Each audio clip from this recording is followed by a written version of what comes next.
স্থিতিশীলতা আমি বলিনি বিবৃতির কারণে ফিরেছে, আমি বলেছি বৈঠকের কারণে ফিরেছে। বৈঠক আর বিবৃতি এক জিনিস না। আরেকটা প্রশ্নও আছে যে আচ্ছা এই বৈঠকটা তো আপনার মানে দেখেন এখন তো যোগাযোগ ব্যবস্থা অনেক উন্নত, তাই না?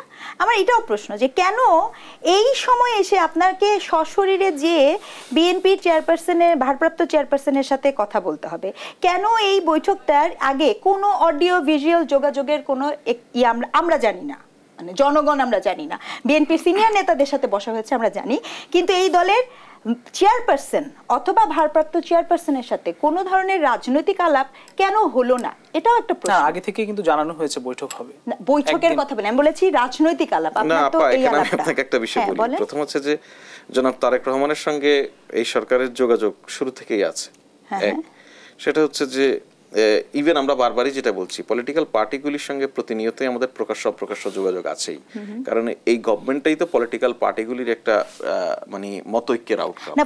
আর আপনি যেটা বলছেন লন্ডনে যে কেন এই প্রশ্নটা আমার এখানে, দিস ইজ আ কোইন্সিডেন্ট একটা মিটিং, বিকজ প্রধান উপদেষ্টা লন্ডনে ভিজিট করছেন। দেখুন, প্রধান উপদেষ্টা লন্ডনে ভিজিট করছেন, আর লন্ডনেই জনাব তারেক রহমান যে এখানকার সবচেয়ে বড় রাজনৈতিক দলের নেতৃত্ব দিচ্ছেন, উনি অবস্থান করছেন। ওনাদের মধ্যে এই সৌজন্য সাক্ষাৎ তো হবেই।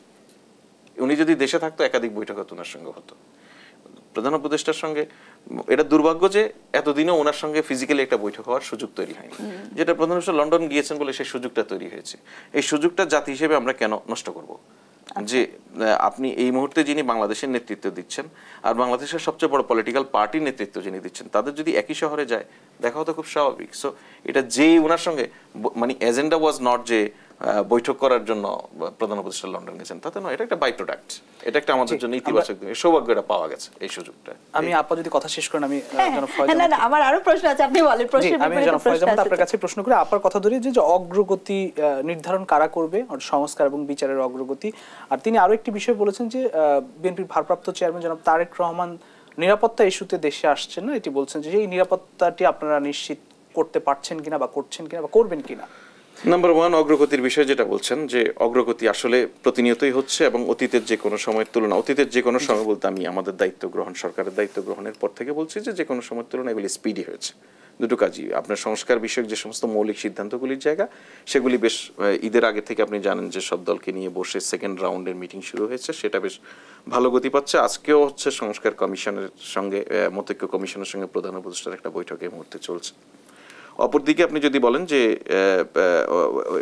বিচারের কাজও তো ভালোই এগোচ্ছে, এটা দেখা যাচ্ছে। অগ্রগতি ভিজিবল, এটা কাজের মধ্য দিয়ে প্র্যাকটিক্যালি সামনে আসবে। এটা ঠিক কারা করবে, কিভাবে করবে, এটা তো যার যার কাজটা শেষে করবে।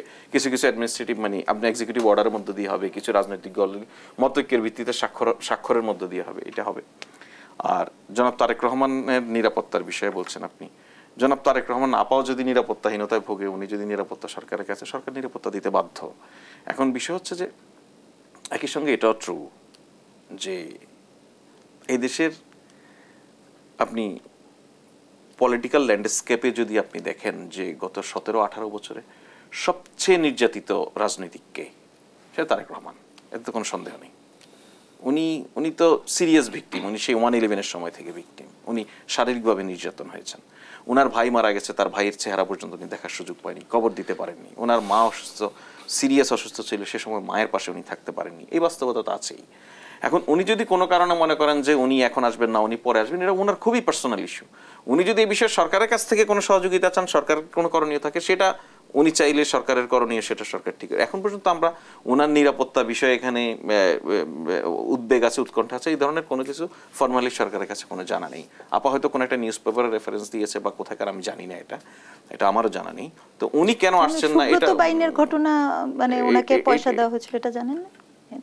এটা হচ্ছে যে কেন উনি আসছেন না, কি এটা তো শোনেন, শেখ হাসিনার তো সবচেয়ে বড় এনিমি সে ছিল, শুধু শেখ হাসিনা। আমি আরো বড় বড় ইন্টারন্যাশনাল প্লেয়ারের কথা বলতে পারি যে অ্যাপারেন্টলি আমাদের কাছে যেগুলি বিভিন্ন মিডিয়া হয়ে বা বিভিন্ন মাধ্যমে আমরা যেগুলি বুঝতে পারি, এটা আমি কোনো সলিড ডেটা বলছি না। শেখ হাসিনার যে বড় শত্রু, সেটা তো শেখ হাসিনার মুখের ভাষায় আমরা 15 বছর ধরে দেখেছি, তাই না?